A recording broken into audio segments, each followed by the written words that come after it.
Merci de prendre le rendez-vous de ce nouveau numéro de Canal Sport qui s'invite sur vos écrans ce lundi 14 avril 2025. Bonsoir à tous et à chacun. Avril 2016, avril 2025, cela fait 9 années que le gouvernement du président Patrice Talon est en place. À moins d'un an de la fin de son deuxième quinquennat, quelles sont les avancées du sport béninois en 9 ans de gouvernance du régime de la rupture? C'est la grosse interrogation qui s'invite au menu des discussions ce soir. Et pour en débattre, j'ai en plateau ce soir deux messieurs, confrères journalistes, Prosper Vondianko de Radio Cap FM et Dikores Seonzou de Radio Cotonou. Monsieur, bonsoir.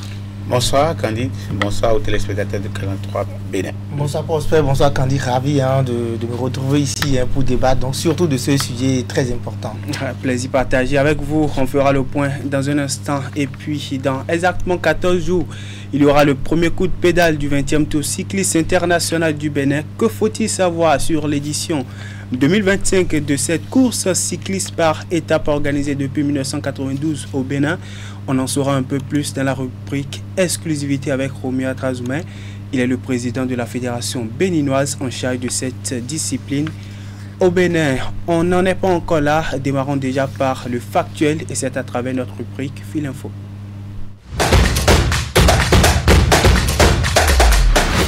On ouvre le tour d'horizon de ce soir par le nouveau tirage au sort des groupes pour la Coupe d'Afrique des Nations des moins de 20 ans qui a été effectué ce dimanche dans la capitale égyptienne. Un nouveau tirage en raison du désistement de la Côte d'Ivoire, aussi bien de l'organisation que de la participation à la phase finale. La nouvelle composition des groupes se présente comme vous le voyez sur le tableau. Dans le groupe A, l'Égypte, pays hôte, évoluera dans un groupe de 5 équipes avec la Zambie, la Sierra Leone, l'Afrique du Sud et la Tanzanie. Le Nigeria, pays le plus titré avec 7 trophées, hérite du groupe B en compagnie de la Tunisie, remplaçant de la Côte d'Ivoire, le Kenya et le Maroc, y compris. Le groupe C est pour le Sénégal, tenant du titre, la Centrafrique, la République démocratique du Congo et le Ghana. A noter que la compétition va se dérouler du 27 avril au 18 mai 2025. Au plan national, la 26e journée de la Ligue professionnelle de football du Bénin s'est déroulée ce week-end dans les deux différentes poules. Ce qu'on retient globalement au thème de cette 26e journée de la Ligue professionnelle de football du Bénin, c'est la hiérarchie au classement qui se bouscule toujours. Mais Dadier garde les pieds fermes dans le fauteuil de leader dans la poule A. Pendant ce temps, Dragon, lui, est chippé du premier rang dans la poule B. Coton Football Club prend les rênes de cette poule. Commençons déjà par les résultats dans la poule A pour le compte de cette 26e journée, comme vous l'avez vu sur le tableau précédent. Pour le compte de cette 26e journée de la Ligue professionnelle de football du Bénin, BKFC s'est incliné à domicile 0 but contre 1 devant l'équipe de Pontet FC. Même score pour la défaite à domicile de Dynamo de Parakou devant les Buffles du Borgou. 3-0 pour la victoire de Odiou FC de Komet devant Dynamique FC de Djougou. Sconni-les-Vierges entre Real Sport de Parakou, Lotopopo entre Abeille et AS Tonnerre, entre Banigansé et l'AS Takouné, puis entre l'US Cavalier et le promu Boa FC. Et puis score nul d'un but partout entre Damissa FC de Ndali et l'équipe de Dynamo FC d'Abomey. 3 buts à 2 pour la victoire de l'équipe d'Espoir FC de Savalou devant Dadier Football Club. Dans cette poule, je l'ai annoncé un peu plus tôt, le classement est dominé par Dadier Football Club avec 49 points au compteur, un gros différentiel de plus 13. On s'intéresse maintenant à la poule B pour le compte de cette 26e journée de la Ligue professionnelle de football du Bénin. Oui, matchs ont été joués. Sconni-les-Vierges entre Adidja et Sitatonga Football Club. 2 buts à 0 pour la victoire à l'extérieur de Adiaka Lolo de l'Est. Cotonou devant les Dragons de Lomé. 1 but à 0 pour la victoire de Requin FC à domicile devant l'équipe de la jeunesse sportive de Pobel-Est. Soubemop s'est imposé par un score de 2 buts à 0 à l'équipe d'Avrancourt. Omnisport 3-1 pour la victoire de l'ASPAC devant l'équipe de l'Étoile Finance. Sconni-les-Vierges entre Asvo et Aïma Football Club. Et puis Aziza s'est incliné à domicile 0 but contre 1 devant l'équipe de Coton Football Club. La jeunesse athlétique de Kétou qui s'impose aussi, mais pas un score de 3 buts à 0 à l'équipe de l'AS Police républicaine. Dans cette poule, le classement est dominé par l'équipe de Coton Football Club, désormais qui prend les rênes, sinon qui prend le lead dans cette poule avec 43 points au compteur, un gros différentiel de plus 9. L'AS Sebemba vient en deuxième position avec 42 points au compteur, un goal différentiel de plus 13. AIMA FC vient compléter le top 3 dans cette poule avec un total de 42 points au compteur, mais un goal différentiel de plus 11. Voilà donc pour le point rapide qu'on peut faire sur cette 26e journée de la Ligue professionnelle de football du Bénin. Parlons maintenant Maracana, cette discipline familière au football dans le cadre de la professionnalisation des différents acteurs de la chaîne de développement de la discipline au Bénin, surtout pour le compte de la saison sportive 2025-24. Officiels techniques ont été formés et ont reçu ce week-end leur attestation de fin de formation. Ceci après 43 jours de stage théorique et pratique du 7 mars au 11 avril 2025 pour l'obtention des diplômes de grade ARB 1 et 2. Au total, 30 élèves arbitres ont été encadrés par 5 formateurs au cours de cette session. Les contenus abordés ont notamment porté sur la gestion des fautes et des comportements antisportifs lors d'une rencontre de la discipline et la gestion administrative d'une rencontre de Maracana. 6 d'entre eux ont obtenu le grade ARB2 et 18 décrochent le grade ARB1. Ils sont ainsi lancés dans l'arène du Maracana béninois pour le rayonnement de la discipline au plan national. Et au niveau de la Fédération béninoise de roller sport, les activités de la saison sportive 2025 se poursuivent. Ce dimanche 13 avril 2025, les athlètes étaient du côté de Calavi, précisément devant le nouveau marché de Gros de Calavi pour honorer le rendez-vous de la 69e édition du Challenge Cotonou Skating Open, un challenge qui met en compétition les athlètes de différentes équipes affiliées à la fédération. On va suivre le point de cette compétition. La saison sportive 2025 est à peine lancée à la Fédération béninoise de roller sport, mais les challenges se multiplient déjà. Environ un mois après la 68e édition du Challenge Cotonou Skating Open, les skateurs béninois retrouvent la piste pour le 69e acte.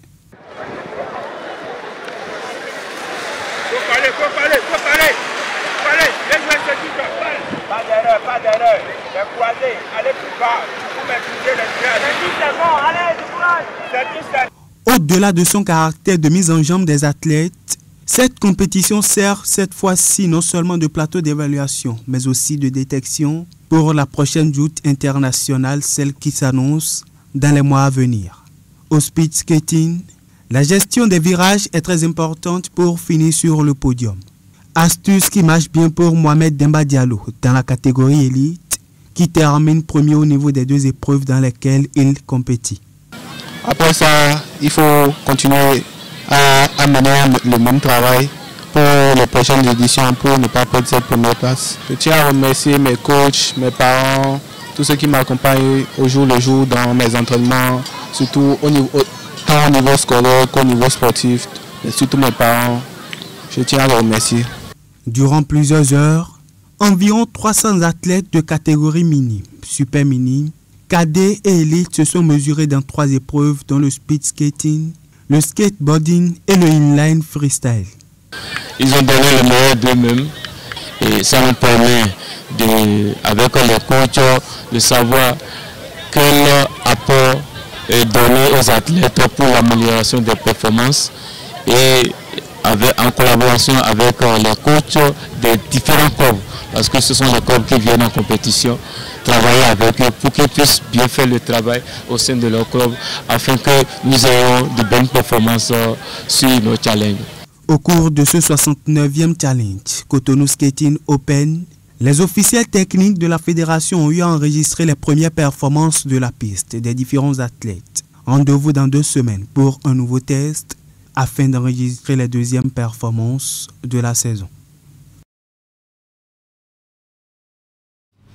On passe pas d'entretien maintenant. C'est une pratique sportive qui participe au maintien de la santé. Surcroît constitue un remède pour les maladies cardiovasculaires. Il attire à cet effet assez de monde. Jules Cho et Elvis Tonoukou ont fait l'exercice ce week-end avec le club de sport Match Pro. Voici les images.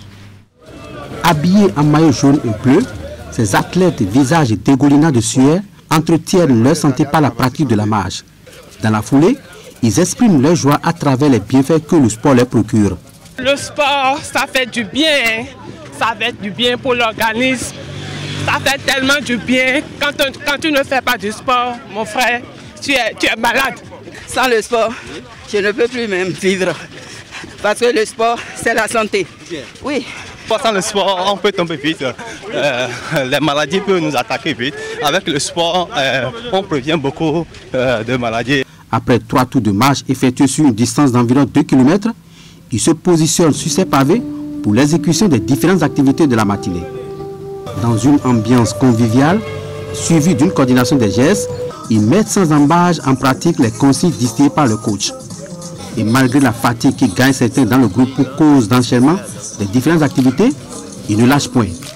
Ceci par une motivation qui se fait remarquer surtout par les paroles de fraternité, marche pro, plus vite, plus fort et plus loin, pour doper le moral du groupe.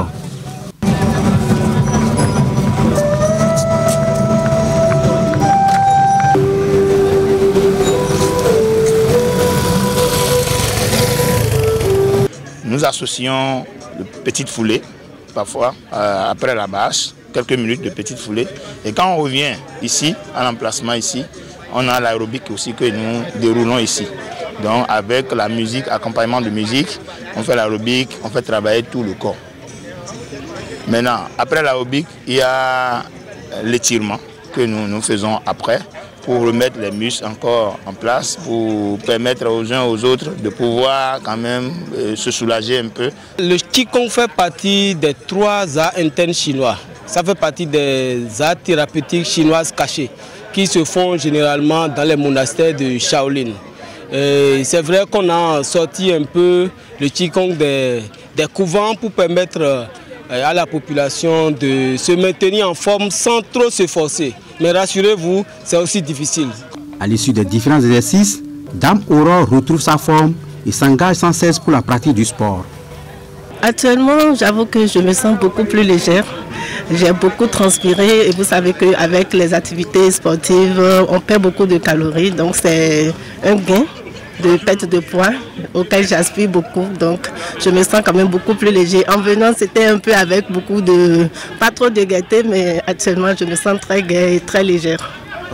Le sport d'entretien par la marche ayant assez de vertus pour la santé a gagné en popularité avec l'existence de plusieurs autres clubs sur l'ensemble du territoire national.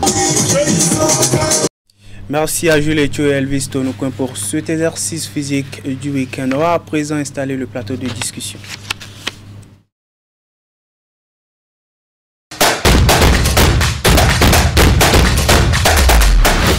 Le sujet de discussion de ce soir tourne autour du bilan du sport béninois en 9 années de gouvernance de la rupture. Quel visage présente aujourd'hui le paysage sportif béninois?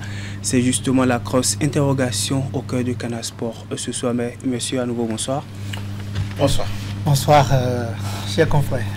Dicorel, on va commencer par vous. Quel visage présente aujourd'hui le sport béninois depuis 2016 jusqu'en 2025? Sans langue de bois, on peut dire que le sport béninois se porte beaucoup mieux. De 2016 à aujourd'hui, le sport béninois est reluisant. Aujourd'hui, on peut bien sûr être fier de parler du Bénin côté sport et dire que oui, depuis 2016, les lignes ont bougé, certaines choses ont changé véritablement, juste pour planter le décor en attendant de rentrer en plein pied dans le débat. C'est ça. Pour vous, Prosper, le sport béninois de 2016 en 2025? Ben oui, Dicorel a déjà planté le beau décor. On a vraiment bougé. Si les gouvernements précédents faisaient l'effort que ce gouvernement a fait, on ne serait pas là aujourd'hui. C'est ça. Le sport, c'est vrai, chaque gouvernement avec ses priorités, chaque dirigeant avec son plan de travail, mais j'avoue que ce gouvernement a vraiment accordé une place de choix au sport. Il y a eu beaucoup de choses qui ont été faites, on a bougé sur pas mal de plans, et donc le sport s'est logé pour moi à l'enseigne des priorités et les résultats sont là. C'est ça. Quelles sont aujourd'hui, de 2016 à 2025, les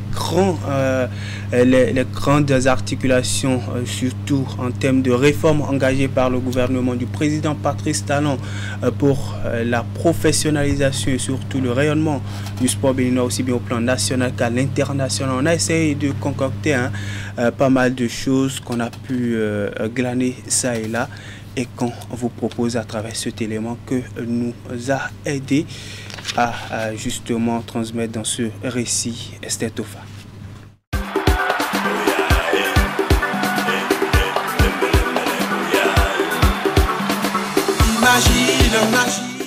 Pour pratiquer le sport de haut niveau et avoir des athlètes professionnels dans le futur capables de défendre au mieux les couleurs nationales, il faut commencer dès aujourd'hui à créer le cadre favorable et les conditions adaptées. De ce fait, le gouvernement de la rupture, ayant hérité d'un secteur sportif chétif, d'infrastructures sportives de qualité dans les communes, pour favoriser la pratique et le développement du sport à la base et des populations, a très vite retroussé ses manches pour se mettre au travail. Ainsi naît le projet de dotation d'infrastructures omnisports modernes dans 22 communes. Des stades dotés entre autres d'un terrain de football, d'une piste d'athlétisme, des aires de handball, basketball et volleyball, d'une aire de lancer de poids. En 2021, le stade de l'Amitié Générale Mathieu Kérékou de Cotonou est entièrement rénové pour le bonheur de l'équipe nationale de football et l'épanouissement du 12e homme derrière son équipe. De l'aire de jeu en passant par la piste d'athlétisme, la tribune officielle, les vestiaires des joueurs, les sièges des spectateurs, la salle de presse, les projecteurs, le marquois électronique, etc. Les deux autres stades de type national, notamment le stade Charles de Gaulle et celui de René Pleven, sont aussi en voie de rénovation complète. Pour un accompagnement consistant du sport béninois, le gouvernement de la rupture a poursuivi la dynamique de subvention du sport avec une marge importante pour davantage impacter le secteur. En 2016, l'État a mis à la disposition des différentes fédérations sportives un montant de 79,5 millions de francs CFA. Un appui qui va connaître un accroissement constant jusqu'en 2024 où la subvention de l'État est passée à 4 milliards de francs CFA. Par ailleurs, depuis 2024, le gouvernement supporte des frais de préparation et la participation aux compétitions internationales majeures des équipes nationales, toutes disciplines confondues, à hauteur de 3,2 milliards de francs CFA. Une nouvelle subvention jamais attribuée par le passé. En l'absence d'un programme structuré de détection, de formation et de promotion des talents à la base, notamment en milieu scolaire, universitaire dans les communes, le gouvernement de Patrice Talon a instauré à la rentrée scolaire 2017-2018 le programme des classes sportives, un programme qui permet aux jeunes des collèges et universités des différentes communes du pays de se faire valoir à travers des compétitions au plan national. Aujourd'hui, ce projet de classe sportive offre l'opportunité aux jeunes athlètes scolaires et universitaires issus des classes sportives de compétir sur les scènes continentales et mondiales. Aussi, en vue d'offrir les meilleures conditions de formation aux athlètes déjà dès le bas âge, le gouvernement a planifié la construction de plusieurs académies de football. Parmi celles-ci, les 2 académies régionales sont déjà construites, notamment le Centre d'excellence de football de Ndali à Parakou et celui de Misrete à Porto Novo qui accueille déjà des pensionnaires. Le centre exclusivement dédié aux jeunes filles est également en cours de construction à Lokossa. Le gouvernement béninois a aussi fait sienne la réorganisation des directions techniques nationales des fédérations sportives et a créé les conditions pour former l'encadrement technique de ces fédérations sportives par les experts des instances sportives internationales. En termes de performance, le Bénin, entre 2016 et 2025, a rendu fier le mouvement sportif à plusieurs reprises dans diverses disciplines. Entre autres, le meilleur parcours de l'équipe nationale à la CAN Égypte 2019, où les écureuils d'alors, devenus guépards aujourd'hui, ont atteint pour la première fois les quarts de finale et recalés à cette étape par le Sénégal. Autre bonne nouvelle, la toute première médaille mondiale pour l'athlétisme béninois grâce à la performance de Noélie Yarigo. La guéparde de la Pondjari s'est offerte la médaille de bronze au championnat du monde d'athlétisme à Glasgow en Écosse. Odile Aronwano, elle, reste reine indétrônable de l'heptathlon en Afrique avec 3 médailles d'or successives décrochées au championnat d'Afrique d'athlétisme, respectivement en 2018, 2022 et 2024. Voilà donc un récit de Esther Tofa qui nous fait justement un bref aperçu de tout ce qu'il y a eu entre 2016 et 2025. Dit Corel, il y a eu pas mal de réformes structurantes engagées par le gouvernement du président Patrice Talon depuis son installation en 2016 dans le secteur du sport. Quels ont été les impacts réels de ces réformes justement sur le sport béninois? Oui, les impacts sont clairs et dans ce que le reportage que nous venons de suivre, c'est parce qu'à la base, il y a eu une certaine organisation, il y a eu la prise en charge, je dirais, pour moi, la plus grande innovation, c'est d'abord la prise en charge des expéditions de nos différentes délégations pour les compétitions internationales. Vous savez qu'il y a certains athlètes qui parfois obtiennent bien sûr la qualification sur le terrain grâce à leur talent, mais malheureusement parce que les fédérations ne sont pas dotées de moyens, n'arrivent pas à donc trouver les financements nécessaires, les athlètes ne brillent pas à leur absence à ces différentes compétitions et n'arrivent pas à défendre les couleurs nationales. Aujourd'hui, tout ça est du passé parce qu'en dehors de la subvention, moi je ne parlerai pas de subvention, mais je parle de la prise en charge que fait l'État des différentes fédérations. Il y a également une carrière de plus de 3 milliards qui est mise à part pour supporter ces charges-là, les différentes sorties des différentes fédérations afin de permettre à nos différents athlètes d'aller compétir. Donc c'est une réforme majeure. Et l'autre réforme, vous savez, avant 2016, quand on prend ne serait-ce que le football, les coachs, on dit souvent que si vous n'avez pas de bons coachs, vous n'avez pas de bons formateurs, vous n'aurez pas de bons athlètes, ils ne recevront pas de bonnes formations et donc les prestations ne vont pas refléter une meilleure image de notre pays. Et donc avant 2016, au niveau du football, nos entraîneurs n'ont que la licence CAFC. C'est ça. Et la licence CAFC, c'est pas un grand diplôme qui permettrait à ces gens-là, qui sont dotés d'un savoir-faire incontournable dont on ne doute pas, mais ça ne permet pas d'être reconnu au plan international. Et donc le Bénin, à un moment donné, était devenu le seul pays dans la sous-région dont les entraîneurs n'avaient pas de qualification requise donc par les différents instances de football au plan international. Et donc, arrivé en 2016, depuis 2016, sinon je dirais depuis 2023, depuis l'arrivée de Benoît Dato notamment, l'État a pris en charge ces différentes formations. Et donc aujourd'hui, on peut compter une centaine de Béninois qui ont déjà la licence CAFC, une vingtaine, trentaine qui ont déjà la licence CAFB et d'autres qui sont en attente. Et donc avant 2026, on aura déjà des Béninois qui détiennent la licence CAFA. C'est une avancée notable du moment où, parce que là, ça permettra aux différents clubs béninois d'engager des Béninois s'ils veulent disputer les compétitions internationales. Parce que vous savez, pour disputer les compétitions internationales, les clubs béninois qui ont des entraîneurs béninois sont obligés de faire appel à la main-d'œuvre internationale parce que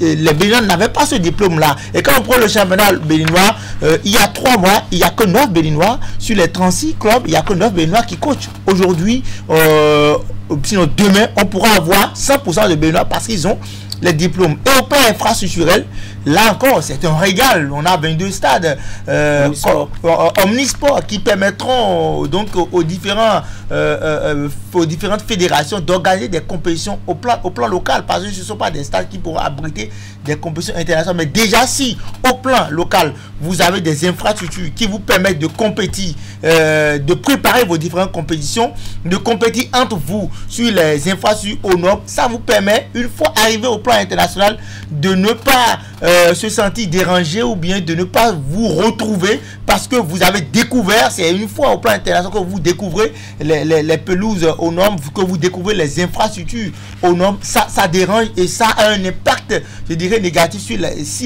vos prestations. Et là, aujourd'hui, le Bénin a traversé un cap véritable et c'est à saluer, c'est à mettre à l'actif de l'actuel gouvernement. De l'actuel gouvernement présidé justement par Patrice Talon. Prosper, pour vous, en 9 années, quelles sont les réformes qui vous ont les plus marqué? Ben, la première, ce sont les infrastructures, parce qu'on ne peut pas faire du sport sans les infrastructures. Qu'ils vous souviennent qu'avant ce gouvernement, le championnat national, le championnat de football, le championnat national, on pouvait jouer dans les collèges.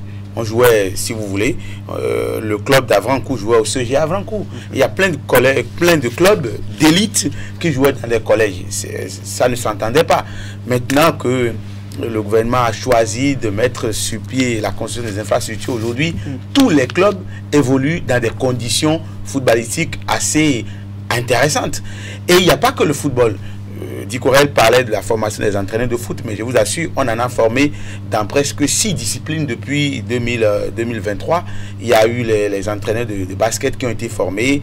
Tout dernièrement, c'était la natation. Il y a eu le volley, il y a eu le handball, il y a eu le basket. Et toutes ces disciplines aujourd'hui ont des entraîneurs. Ils ont une dizaine, hein? Voilà, quelque peu qualifiés, vous voyez. Et je peux vous dire qu'il y a, avant 2016, je prends le cas du Koufo, il n'y avait que le CG Azové dans le département du Koufo qui compte 6 communes. Il n'y avait que le CG Azové qui avait un semblant de parquet de basket. Aujourd'hui, on pouvait faire du basket à Placo sur le stade Omnisport. Oui. On pouvait en faire à Dogbo. Il y a le CG Azové qui compte. Donc, le basket, par exemple, ne se pratiquait pas dans le Koufo. Il n'y avait que le CG Azové qui ne pouvait pas permettre aux autres localités de se déplacer facilement. Aujourd'hui, on fait du volleyball dans ces départements, on fait du handball à proprement dit, on fait du football, on fait de l'athlétisme parce que les 2 stades omnisports du département sont dotés de pistes, alors que les jeunes collégiens couraient dans les rues avec tous les risques que cela pouvait contenir. Donc, la réforme la plus intéressante pour moi, c'est la construction des infrastructures sportives. S'il y a infrastructure, vous n'imaginez pas l'engouement qui peut naître. Un jeune qui voit de l'infrastructure, qui voit du terrain, peut avoir l'envie de pratiquer du sport et le haut niveau peut lui sourire à tout moment. Parce que les spécialistes du sport nous disent que si vous voulez avoir 5 meilleurs sportifs, il faut mettre 100 à l'œuvre. Il faut mettre 100 sur le terrain. Donc, l'infrastructure, c'est le pilier du développement du sport. Et le gouvernement a commencé par là d'ailleurs. Et je pense que c'est très intéressant. Après, quand on parle d'infrastructure, quand on parle du sport de haut niveau, il faut les moyens. Et on en a mis suffisamment avec les subventions. Oui. Et le gouvernement qui prend en charge le déplacement des sélections nationales. En tout cas, tout ce qui entre dans la préparation des sélections nationales, c'est très intéressant. C'est des choses que nous n'avons jamais vues par le passé. Des équipes ont rebroussé chemin dans la participation aux compétitions internationales parce que on n'a pas les moyens. On n'a pas les moyens de ci, de ça. Le gouvernement dit non. Tant que vous portez le nom Bénin, tant que c'est la sélection nationale, quelle que soit la discipline, on s'implique. D'ailleurs, il y a eu la sélection de Tchoukbol qui a manqué. Absolument, qui a manqué un rendez-vous mondial parce qu'on n'a pas les moyens. Donc il y a pas mal de choses. On peut pas, le bilan ne peut pas se faire en 1 heure. Ça, il faut avoir le courage de le dire parce qu'on a vu, les aveugles ont vu, les sourds ont entendu. Le Bénin a nettement progressé. Il y a eu une amélioration. Même s'il reste à faire, là où nous sommes aujourd'hui, montre que avec un peu de courage, on peut aller un peu plus loin. C'est ça, on ne peut pas tout dire, mais on va scroller, on va scruter justement quelques actions. Il y a aussi le programme des classes sportives qui a été instauré à la rentrée 2017-2018. Il n'y a pas que ça. Vous savez, ce qui est intéressant, parce que on avait l'habitude d'entretenir que l'élite. Or, l'élite est finissante. Il faut entretenir la base. Et donc aujourd'hui, avec l'actuel gouvernement, on a renvoyé la formation à la base, et notamment les classes sportives qui ont été créées, qui sont. C'est vrai que ça existait, mais ça a été beaucoup plus amélioré et accentué, j'allais dire, et sous l'actuel gouvernement. Et en plus de ça, il y a beaucoup de projets à la base où on parle de culte athlétique, avec synergie éducative, éducative avec des enfants de moins de 10 ans, des enfants de moins de 15 ans. C'est des actions dont on ne voit pas la portée aujourd'hui, mais quand ça commence véritablement par produire ses fruits, c'est que ça dure sur le temps. Ce ne sera plus des résultats sporadiques perçus comme des miracles, mais des choses méritées. Parce que vous voyez, des enfants de moins de 10 ans qui pratiquent déjà le sport à l'école, il n'y a pas que les élèves, parce qu'il y a aussi d'autres projets qui concernent, que ce soit les mécaniciens, les non scolarisés, les non scolarisés qui également pratiquent le sport. On oublie ce projet sport au féminin qui intéresse beaucoup plus rien que les dames, que ce soit les formatrices, les dames qui forment ou les dames athlètes. Et donc, la formation à la base aujourd'hui est en train de porter ses fruits. Et si on peut continuer comme ça, aller au-delà, c'est-à-dire quoi, quand je prends le football parce que c'est le sport roi, à part l'équipe A, qu'on ait beaucoup plus de considération envers les équipes de catégorie d'âge, c'est-à-dire les U15, les U17, les U20, les U23, qu'à chaque regroupement des seniors au niveau des journées FIFA, que ces catégories-là aussi se regroupent et qu'on joue régulièrement des matchs amicaux, ça permettra au Bénin d'être beaucoup plus représentatif. Parce qu'aujourd'hui, nous sommes un peu déçus de la prestation des A. On réclame qu'on mette beaucoup plus de jeunes. Mais les jeunes sont où? Parce qu'au niveau de la CAN U17, le Bénin n'est pas qualifié. Au niveau de la CAN U20, le Bénin n'est pas qualifié. Chez les U23 non plus, chez les locaux. Mais où sont les jeunes qui viendront mieux faire que les A? Et donc, si nous accentuons également le travail au niveau de ces... Déjà, le travail est en train d'être fait. C'est en cela que c'est pas du fanfaronnage. C'est pas, je dirais, on n'est pas en train de qualifier quelqu'un, mais on est en train de dire ce qui est.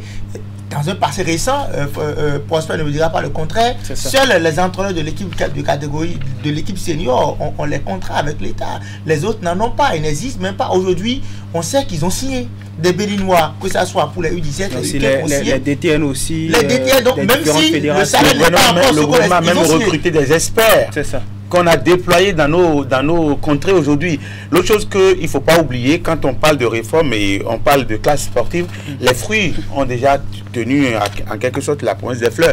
S'il n'y avait pas de classe sportive, s'il n'y avait pas la formation à la base, le Bénin ne serait pas à Bahreïn en 2024 et en Serbie en 2025 parce qu'il faut des scolaires. Ce sont des compétitions réservées aux scolaires. J'imagine pas combien le Bénin a été absent avant que les dispositions ne soient prises pour qu'on soit désormais présent à cette compétition. Ce sont les scolaires. Donc, s'il n'y a pas de formation à la base, vous ne pouvez pas prendre part aux compétitions de catégorie d'âge, vous ne pouvez pas prendre part aux compétitions de jeunes. Donc, les scolaires aujourd'hui participent à cette compétition. On n'a pas encore de médailles, mais vous n'imaginez pas combien on est en train d'ancrer l'esprit de compétition dans ces jeunes et que demain, ces jeunes pourront révéler autrement le Bénin. Donc, il y a beaucoup de choses dans le sport, il y a beaucoup de choses que ce gouvernement a pu faire dans le sport. Et si on ne coupe pas la corde, c'est que le Bénin peut s'asseoir à la table des grands dans les années à venir, pourquoi pas. C'est ça. Pour tout, enfin, je pense que le travail est fait. Le gouvernement a presque tout fait dans le domaine du sport. Quand on prend les subventions, on est à près de 4 milliards déjà. Et aucun pays dans la sous-région n'a encore donné autant aux différentes disciplines sportives. Ce qui reste à faire, je pense que c'est déjà en train d'être fait. C'est la construction des académies de formation, des académies publiques de formation, parce que tous les parents n'ont pas les moyens de payer ces formations-là pour les enfants dans les centres privés. Et donc, c'est vrai que l'État doit travailler, et l'État le fait déjà, à davantage convaincre les investisseurs privés à investir dans le sport. C'est déjà en train d'être fait, mais il faut que l'État aussi travaille à mettre sur pied les académies publiques. C'est vrai qu'il y a déjà une académie de football féminin qui est en train d'être construite. À l'OCOSA, l'État a injecté plus de 3 milliards. C'est déjà un fait, mais qu'on continue davantage. Si on peut déjà avoir une académie de formation publique par département, vous imaginez l'impact, vous voyez le résultat que cela peut produire, parce que le Sénégal n'est pas champion d'Afrique en 2021 par hasard, parce que au Sénégal, même si c'est pas public, il y a quand même des académies de renom. La Côte d'Ivoire ne s'est pas imposée 3 fois sur le continent africain par hasard, parce qu'il y a déjà ASEC, il y a un nom ronflant qui s'est formé et qui sait vendre les joueurs qui au retour viennent défendre les couleurs de la Côte d'Ivoire. Donc aujourd'hui, c'est vrai, nous avons le centre de l'US Craqué qui est en train de sortir des jeunes un à un. Il faut que l'État, avec ce qui est en train d'être fait, qu'on multiplie davantage les académies de formation. On ne va pas oublier ce que la fédération a fait en Dali. C'est un grand pas vers l'avant, mais si on peut les aider, on continue comme ça dans toutes les disciplines, je pense que le Bénin pourra faire parler de lui dans 5 ans, dans 10 ans. Dans 5 ans, dans 10 ans. Et parlant toujours, on va toujours continuer par parler de ce qu'il faut continuer par faire. En 9 années, on a vu un gouvernement beaucoup plus engagé dans le football que dans les autres disciplines.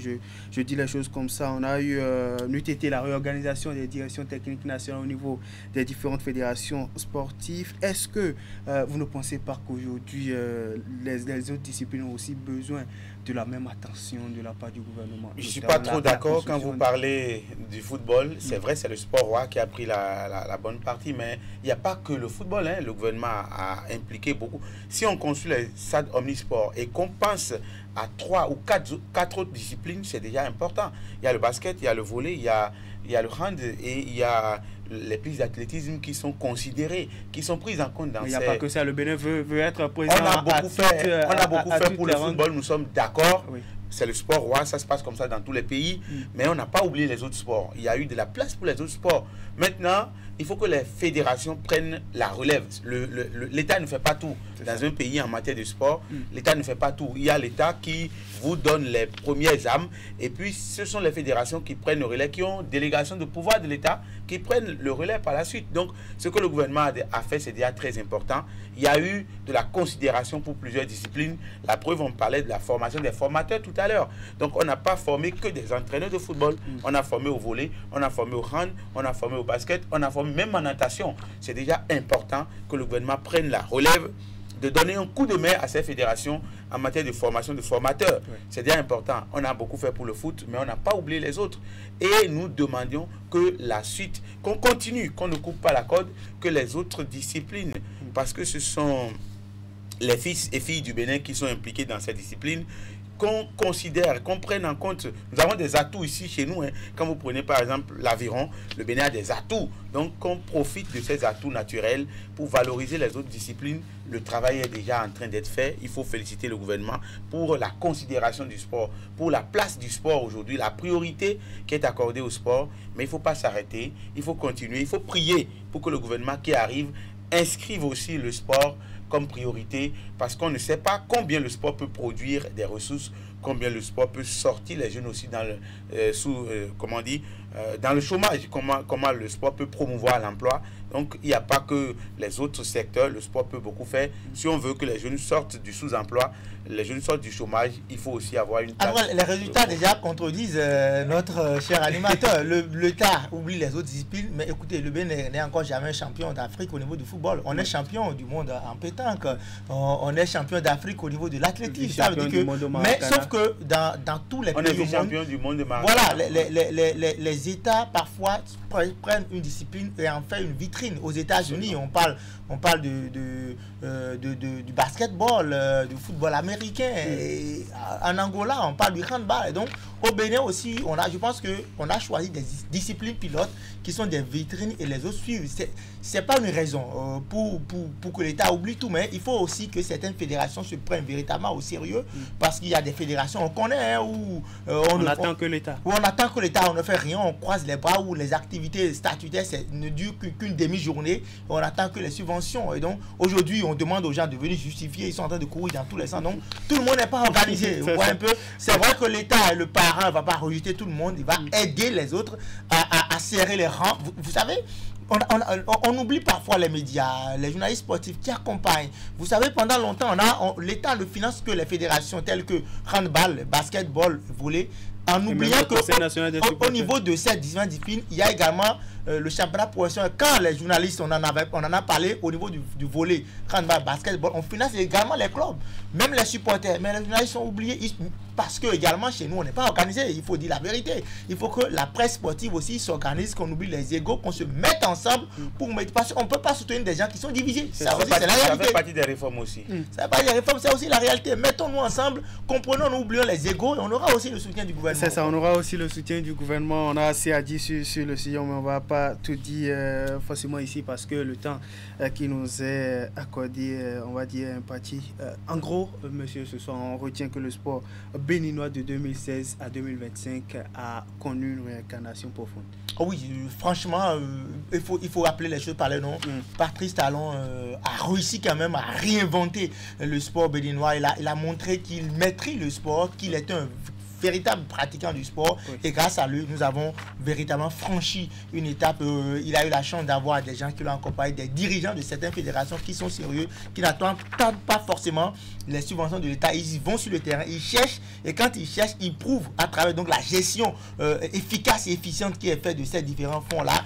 Et c'est pour ça que certaines fédérations ne pleurnichent pas et ne quémandent pas la subvention de l'État. Par contre, d'autres sont là. Et donc, je pense que oui, l'État fait pour lui, mais l'État doit continuer véritablement à embraser tout le monde pour que d'ici 15 ans, d'ici 20 ans, qu'on parle du Bénin en bien. on parle du Bénin, bien, et ça sera justement à l'actif de tout le public, tout le mouvement sportif béninois. Merci monsieur d'être passé par ici, vous prononcez sur cette grosse interrogation qui est justement au cœur de Canal Sport de ce lundi 14 avril 2025. On va changer de rubrique et ouvrir maintenant la rubrique exclusivité qui s'intéresse ce soir justement au cyclisme et à la natation.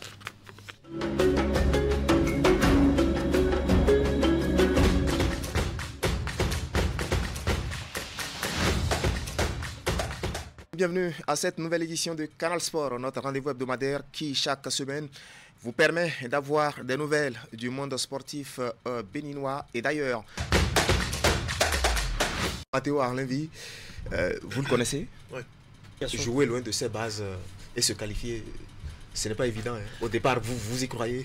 Au départ, bien sûr qu'on veut jouer au Bénin tous les matchs, mais pour l'instant, on est à 6 matchs, 0 défaite en Côte d'Ivoire. Mais bien évidemment, on préfère jouer les matchs à Cotonou et au stade de l'Amitié ou au stade de Charles de Gaulle. Candide Moueto, Candide, bonsoir. Nassis, bonsoir, bonsoir Prosper et bonsoir à tous nos téléspectateurs. Oui. Dans le cadre de cette 12e journée de la Ligue professionnelle de football du Bénin, ils ont amené leur caméra sur les installations du stade synthétique de l'université d'Abou-Clavi pour suivre cette affiche entre les Requins de l'Atlantique et les Adjaka-Loulou de l'Est. Cotonou, suivez. Les Requins de l'Atlantique ont vécu une très belle soirée en assurant au sortir d'une victoire de prestige face à l'AS Cotonou, comptant pour la 12e journée de la Ligue Pro du Bénin. On va continuer par travailler et puis les matchs à venir, nous allons faire beaucoup plus pour remporter plus de matchs. Vraiment, je suis content et c'est la première fois que j'ai pu marquer aujourd'hui. Ça fait plaisir et avec l'équipe, on a eu les 3 points.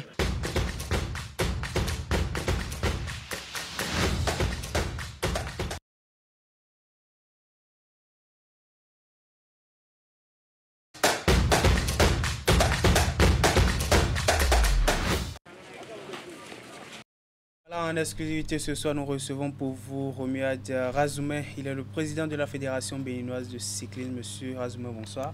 Bonsoir. Avec vous, nous parlons ce soir du 20e Tour cycliste international du Bénin dont le départ est prévu dans moins de 2 semaines. On va le dire comme ça, pour la 20e édition que réserve la Fédération béninoise de cyclisme au public sportif aussi bien béninois qu'international. Je vous remercie déjà de m'avoir invité, mais en vous écoutant tout à l'heure, j'étais un peu outré de vous entendre parler des sports qui ont marché, des sports qui n'ont pas marché au Bénin, et je n'ai pas entendu parler du cyclisme depuis 2016 jusqu'à 2025 aujourd'hui. On ne pouvait pas tout citer. Non, ce n'est pas juste. C'est vraiment pas juste ce que vous faites, vous les journalistes. Vous n'êtes pas les seuls. Hein. Il y a des gens qui sont aussi des autorités qui font les mêmes erreurs. Ce n'est pas juste. Le cyclisme aujourd'hui, le Tour du Bénin dont vous parlez, nous mobilisons dans le monde entier 80 millions de téléspectateurs. Dites-moi un autre sport qui mobilise 80 millions de téléspectateurs. Nous faisons le seul tour en Afrique de l'Ouest encore qui est homologué, inscrit au calendrier de l'Union cycliste internationale.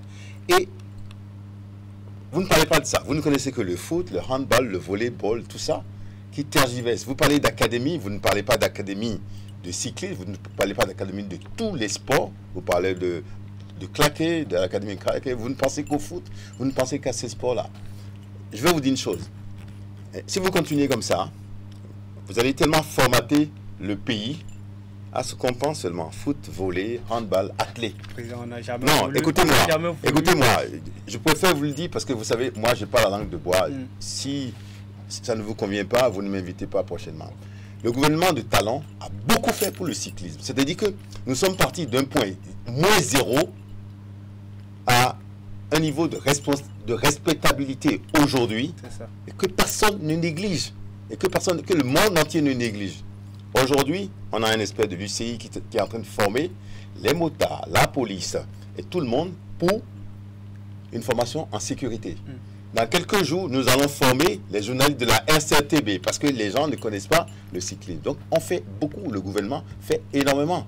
Donc, si vous parlez de tous ces sports qui marchent là, vous ne devez pas oublier le cyclisme. Vous ne devez pas oublier le cyclisme, vous ne devez pas oublier le roller, vous ne devez pas oublier la gym. Mais parlez globalement, sinon c'est frustrant. À quoi on sert? Voilà, donc je vous fais cette mise au point là, parce que les autres ne vous feront pas cette mise au point là. Mais vous me connaissez. On va justement. Je ne changerai point. Évidemment, voilà. vous ne gardez rien pour vous, Président. Évidemment. On parle justement du 20e tour cycliste international du Bénin ce soir, dont le premier coup de pédale sera donné le 28 avril prochain. Que réservez-vous justement au public sportif béninois et international? Il faut savoir que cette édition n'est pas en fait le 20e anniversaire. Non, c'est la 20e édition. Parce que le tour a eu des ratés à une certaine période, faute de moyens, et les présidents successifs ont fait ce qu'ils pouvaient faire. Mais cette année est une année particulière parce que nous venons d'inscrire le Grand Prix de Cotonou au calendrier de l'Union cycliste internationale, ce qui vaut beaucoup plus d'argent. Et nous avons introduit cette année ce que nous appelons le Grand Prix des Amazones. C'est une course cycliste féminine, une journée aussi. L'une des particularités de cette édition. Oui, l'une des particularités de cette édition où on aura le Togo, le Nigeria, le Ghana, et pas la Côte d'Ivoire cette fois-ci, mais le Burkina. On aura 6 pays avec un club béninois qu'on appelle Team World Cola. Voilà. Mais attention, avant d'ouvrir tout ça, nous faisons une inclusion dans le paracyclisme. Et cette inclusion dans le paracyclisme, c'est pour faire une course avec des handicapés. Les handicapés qui vont faire un tour de la marina. Et nous allons les recommencer pour dire que aujourd'hui, nous sommes peut-être de potentiels handicapés et nous devons respecter ces gens-là. Et nous devons aussi les considérer parce que ce que vous ne savez pas, ces handicapés moteurs peuvent nous amener aux Jeux Olympiques. Mais peut-être pas le basketball, peut-être pas le handball, peut-être pas le football. Vous voyez, il faudrait qu'on fasse une intelligence parce que si on a une politique sportive, il faut qu'on regarde quels sont les sports qu'on peut mettre en orbite qui vont nous permettre d'avoir un aura sur le pays, un regard sur le pays. Même si vous arrivez à placer un nageur et qui n'est pas un excellent nageur, vous imaginez comment on peut parler du Bénin? C'est ça qui compte. C'est ça. Voilà. Président, pour ce 20e tour cycliste international du Bénin, combien de kilomètres traversent nos différents? Nous avons un peu plus de 700 kilomètres, donc 6 étapes, avec une particularité, c'est que nous partons de Niki pour Parakou, de Parakou pour Savet, en course de ligne. Et la nouvelle particularité, c'est que nous allons faire un contre-la-montre par équipe. Ce contre-la-montre par équipe va commencer à Kové. On fait Kové, Banamé, Zandianando. C'est ça. Vous voyez? Mais par équipe, c'est-à-dire que les coureurs partent équipe par équipe, l'un après l'autre, les 6 ensemble, et nous chronométrons le temps des équipes. Et où en êtes-vous dans l'organisation? Tout va bien, sauf que le nerf de la guerre reste à être rassemblé parce qu'il y a des partenaires qui attendent le dernier moment pour nous mettre à disposition leur contribution, ce qui nous met évidemment en difficulté aujourd'hui parce que le préfinancement est interdit aujourd'hui, parce que les réglementations, les réformes nous interdisent de préfinancer. Parce qu'avant, on préfinançait pour être exactement dans les clous de l'organisation, ce que beaucoup de gens ne savaient pas, que nous mettons de nos poches et que nous récupérons après. Maintenant, pour ça suffit. Donc, mais il faut saluer une chose. Le ministre Benoît Dato a vraiment été d'une efficacité redoutable. Sans le ministre, on ne serait pas là où on est aujourd'hui. Il n'y a pas seulement le ministre. Il ne faut pas oublier le MEF, le ministère des Finances. Il ne faut pas oublier toutes les autres entités qui sont en train de nous aider à pouvoir avancer, que je profite de l'occasion pour remercier. Pour remercier évidemment, Président, le Tour cycliste international du Bénin 20e édition. On aura également des coureurs béninois au niveau des différentes étapes. Que faut-il attendre de nos coureurs béninois? Oui, il faut attendre que cette année, on va être impitoyable envers eux. C'est ça. Bon, parce que les coureurs béninois, à la limite, en français difficile, on dit ils font caguer. C'est-à-dire que je ne veux pas utiliser un mot vulgaire, mais ils nous énervent un peu. Ils nous énervent vraiment un peu. C'est-à-dire qu'ils sont là, ils exigent tout, mais nous n'avons pas de résultat. Donc cette année, on les attend. On les attend. On leur donne tout. Et cette année, on attend qu'ils nous donnent au moins un résultat. C'est ça. Voilà. Vous avez tantôt parlé de 6 pays qui seront sur cette édition du Tour cycliste international. Au niveau du féminin. Oui. Au niveau du féminin. Au niveau du féminin. Combien de pays seront sur le En fait, on aura 14 équipes avec 12 pays. 12 ou 13 pays, dont les Philippines, la France, les Pays-Bas, et puis on commence par les pays africains, l'Afrique du Sud, le Maroc, le Burkina, le Cameroun, le Togo, le Nigeria, le Ghana, la Côte d'Ivoire, et puis la Côte d'Ivoire, et puis encore un autre pays, bon j'oublie un peu les pays. De toute façon, la majorité des pays africains, parce que nous, on ne fonctionne pas comme on fonctionne au Rwanda, où on n'invite que les pays européens, non. Parce que notre tour est de 2.2. Monsieur Azoumé, un mot à l'endroit du public sportif béninois pour conclure. Moi, je pense que, surtout dans le Nord, nous avons moins de problèmes parce que les gens sortent vraiment au bord des routes, les scolaires sortent au bord des routes. C'est à Cotonou qu'on a le plus de difficultés. Mais avec la contribution de la mairie de Cotonou qui prend en partie en charge le Grand Prix de la ville de Cotonou, je pense que la mairie fera tout pour que les populations soient là. Et nous avons l'intention de récompenser certains spectateurs qui vont être sur le tronçon à leur insu. C'est-à-dire qu'on va trouver le moyen de pouvoir localiser des gens qui sont au bord de la voie et qui regardent le tout par une photographie, après aller trouver la personne et fait des tirages au sort et dit par exemple que cette personne a gagné tant, cette personne a gagné quelque chose pour pouvoir attirer le monde. C'est ça. Merci à vous, monsieur Azoumé. En face de vous, nous avons Narcisse Aloissou, DTN de la Fédération béninoise de natation. Monsieur Narcisse, bonsoir. Bonsoir. La Fédération béninoise de natation dispose désormais de 37 nouveaux encadreurs certifiés. Ceci grâce à la formation certifiante organisée en collaboration avec le ministère des Sports du 2 au 12 avril dernier. Il a été dirigé par un expert de World Aquatic. Quel a été le contenu de cette formation? Bon, je vous remercie. Je présente mes salutations respectueuses à tous les téléspectateurs qui nous regardent actuellement. Bien, il a été organisé, comme vous venez de le dire, une formation des entraîneurs niveau 1 et des entraîneurs niveau 2, du 2 au 12 avril dernier. Bon, vraiment un programme très dense. Hein. Je ne sais pas si je peux aller dans les détails. Je vais présenter les grandes lignes. Le temps imparti. Dans les grandes lignes de cette formation, il y a eu la présentation des organes dirigeants du World Aquatics, la présentation de la composition des bureaux directeurs, les compétitions au niveau mondial, au niveau africain. La natation, qu'est-ce que c'est? La noyade, les techniques de nage, les disciplines du World Aquatics, les épreuves, les infrastructures, les phases de la natation, l'entraînement, les objectifs de la natation, les fondamentaux, les officiels, le départ, le virage, l'organisation des championnats et les filières énergétiques. Vous voyez, c'est vraiment dans le contenu de la formation. Oui, cette formation, quel sera son impact désormais dans la natation béninoise? Vous savez, il y a beaucoup de clubs qui sont créés et il y a moins d'encadreurs. Certifiés surtout. Voilà, moins d'encadreurs qualifiés. Maintenant que tous ceux qui s'intéressent à ce sport dans notre pays sont convoqués, sont invités à prendre part à la formation et ils sont mieux aguerris pour s'occuper du développement de la natation dans les coins les plus reculés. Il y en a qui sont venus de Natitengu, de Parakou, de Souava, de Djougou. Vous voyez, c'est bien maintenant que dans ces localités qu'on puisse parler de la natation. Donc ça prendra effet dès leur retour. Vous êtes au sein de la direction technique nationale de la Fédération. Quel sera le travail de suivi qui sera fait pour que cette formation reflète réellement dans la natation béninoise? Je vais organiser le suivi, je vais proposer un plan de suivi bientôt au président de la Fédération qu'on va mettre à exécution pour pouvoir suivre le travail sur le terrain.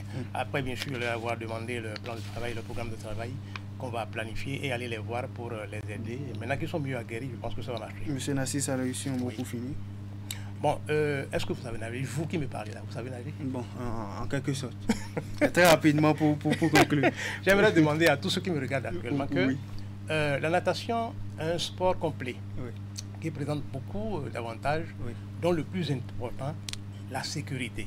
Très important. La différence, je l'ai toujours parlé lorsque je sensibilise, parce que partout où je passe, je sensibilise. Je sais que l'information ne passe pas souvent, et lorsque j'ai l'occasion comme celle-ci, je sensibilise tous ceux à qui je peux parler. La différence entre la natation et tous les autres sports est que vous pouvez vivre sans savoir faire tous les autres sports. Même moi, mon sport, la natation, vous pouvez mourir si ça ne va pas nager. Monsieur Oumiatazoume ne sera pas d'accord avec vous, oui. Non. Je peux vivre sans faire excuse-moi, monsieur Oumiatazoume. Je peux vivre sans savoir conduire un vélo. Mais la différence, c'est que chez moi, si vous ne savez pas nager, et le cas se présente, vous devez avoir une conduite pour vous sauver la vie et vous ne savez pas, vous mourir. C'est là la différence. On peut mourir de ne pas savoir nager. Voilà pourquoi j'attire l'attention de tout le monde sur ce sport que je peux qualifier de sport obligatoire. Parce que nous ne savons pas, le monde bouge beaucoup, on ne sait pas là où on peut se retrouver un jour, face bien dans une situation critique, où il faut faire quelque chose pour le sauver. Donc, je demande à tous ceux qui me regardent de s'intéresser à la natation. Il y a beaucoup de clubs à Cotonou ici, à Porto-Novo, à Parakou, il y en a. Donc, intéressez-vous aux entraîneurs de natation pour qu'ils puissent vous apprendre ce que vous pouvez faire lorsque vous vous retrouvez dans un cas d'accident nautique, par exemple. C'est très banal ce que je dis. Ce qu'il faut faire dans ce cas-là, se sauver, c'est très banal. On vous apprend. Et c'est comme une ceinture de sécurité, vous vous déplacez partout où vous allez avec ça. C'est ça. Merci à vous, monsieur Nassis Aloïsou, directeur technique national de la Fédération béninoise de natation, que vous êtes venu par ici nous parler de cette formation au profit de 41 encadreurs de la discipline organisée du 2 au 12 avril dernier en collaboration avec le ministère des Sports. Merci à vous aussi, monsieur Oumiatazoume, d'être venu par ici mettre la lumière sur la 20e édition du Tour cycliste international du Bénin, dont le premier coup de pédale sera donné le 28 avril prochain. Ainsi s'arrête la parade sportive de ce lundi. Merci de nous avoir suivis durant environ une heure de temps. Derrière moi, ce lundi, toute une équipe, Jules Ethio, Francis Coco, Augustin Vidécon et Clément Boyon. Bonne suite de soirée à tous et à chacun.